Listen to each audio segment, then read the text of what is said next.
Please allow me to inform you that there is a witness who was not only willing but also able to aid in the apprehension of the individual who was responsible for the murder of Tupac Shakur. Imagine for a moment that I were to tell you that there is a possible identification for the individual who assaulted Tupac. Surprisingly, this witness met a terrible end within 2 months of Pac's passing, which was a heartbreaking turn of events that unfortunately followed Pac's passing.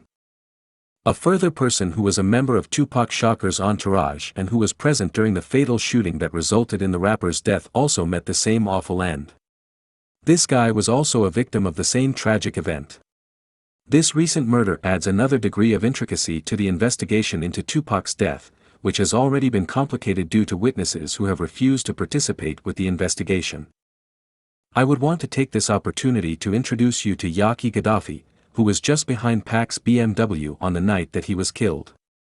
He was sitting in the front passenger seat. In every way conceivable, he had a clear view of the assailant. The fact that Gaddafi was never able to fully recover from the traumatic experience he had that evening is a regrettable circumstance. The connection between Yaki Gaddafi and Tupac Shakur can be traced back to their childhood together. During this time, they both acquired a profound affinity for one another during the course of their upbringing during their childhood. It is conceivable to attribute their strong connection to the continued friendship that existed between Yasmin Fuller, the mother of Gaddafi, and Afeni Shakur, the mother of Tupac Shakur. These two women had known each other for a very long time and developed a close relationship. The two women met during the Panther 21 trial in 1969, when they were both deeply engaged to the Black Panther Party. It was during this time that they established a bond that would last forever. The connection between Tupac and Gaddafi was reinforced as a result of Amy's pregnancy throughout the trial, her eventual acquittal, and their work as paralegals at Bronx Legal Services. Both Tupac and Gaddafi were reared in an environment that was deeply involved in political involvement. The growth of their relationship was influenced by each of these occurrences in their lives. Tupac's politically charged youth, which was instilled in him by the important black women who were around him, was the impetus for his unapologetically expressive ability to express himself. Gaddafi, whose full name is Yafu Akil Fuller, and Tupac were more than just friends, they were more like siblings, and they shared a lot of events from their upbringing. Gaddafi is also known as Yafu Akil Fuller. Tupac assumed the role of Gaddafi's older brother, despite the fact that there was a 6-year age gap between them. This served to develop their bond over the course of time. It was during the period that his mother was serving time in prison that Gaddafi spent a considerable amount of time with the Shakur family. Additionally, it was at this time that Tupac Shakur started his career in the music industry. Their musical career got its start when they established their first group, Drama Idol, which featured Gaddafi, Muta, and Big Mal K-Dog among its members from the beginning. It was at this point that they started their search. Furthermore, Gaddafi was a member of Thug Life, which was another organization that Tupac presided over and which contributed further to their artistic activities. Thug Life was a group that Tupac was a part of. As a result of Gaddafi's involvement in these groups, Tupac was able to demonstrate his commitment to developing his friends' artistic aspirations. Gaddafi's growth as a rapper and songwriter was aided by Demise, who appeared on tracks from Tupac's album Me Against the World. Demise did this by providing Gaddafi with opportunities to perform. It was through this mentorship that Gaddafi was able to hone his skills as a rapper. Gaddafi found himself in a position of confinement during the time that Tupac was being held in prison for sexual abuse. This event served as a crucial turning point in the trajectory of his life. Despite the fact that they were physically separated from one another, the connection between the two individuals remained unbroken. This led to the formation of the Outlaw Immortals after they were released from their confinement. In order to further reinforce their identity as outlaws, members of the organization adopted a pseudonym that was derived from individuals who rebelled against Western authority. This served to solidify their identification as outlaws. When a tragic turn of circumstances took place on September 7, 1996, Tupac's life and career came to an abrupt and untimely end. This was a tragic and unfortunate turn of events.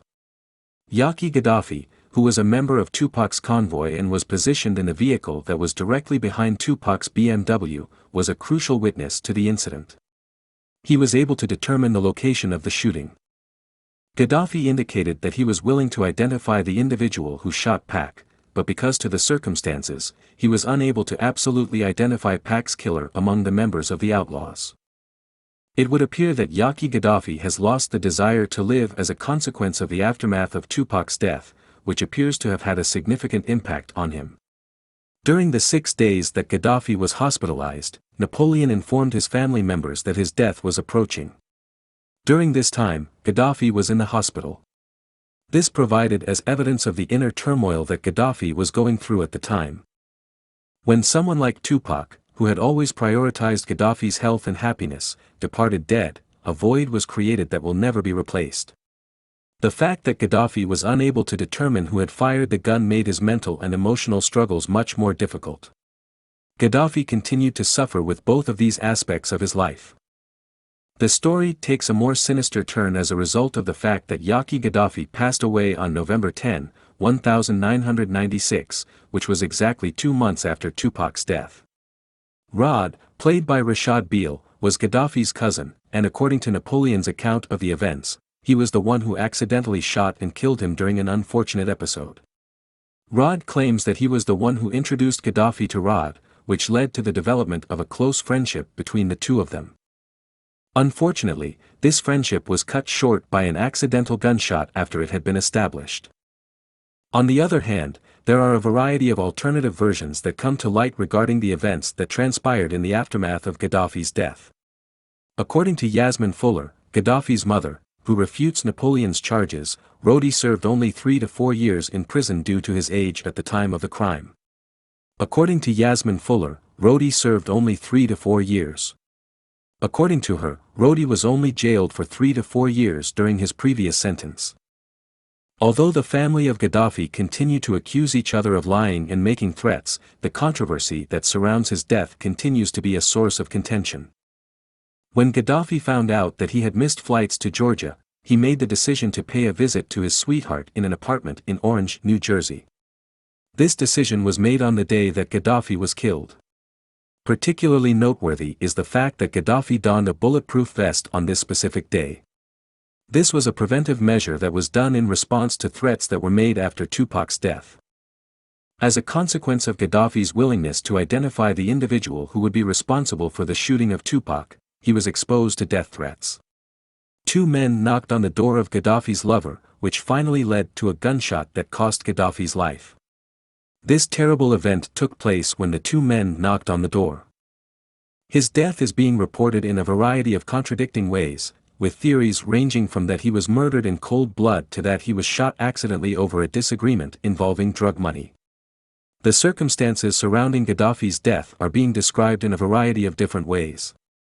The ambiguity that surrounds the events of Yaqui Gaddafi's death makes it difficult to determine the veracity of the circumstances surrounding his passing. In light of the fact that Napoleon recounted the emotional anguish that Muhammad Gaddafi endured and the void that his death has left behind, it is clear that the impact of his passing continues to reverberate. It may be concluded that the lives of Tupac Shakur and Yaqui Gaddafi, which are intertwined, reveal a narrative that is characterized by friendship, mentorship, and tragedy. Gaddafi's crucial position as a witness to Tupac's gunshot, in conjunction with his later death, includes further layers of complexity to the mysteries that surround Tupac's murder, which have not yet been solved. Constantly throwing a shadow over the events, the contradictory reports and controversies surrounding Gaddafi's death continue to cast a shadow over the events, with the result being the creation of long-lasting suspicions regarding the truth behind the terrible deaths of these 2 great men.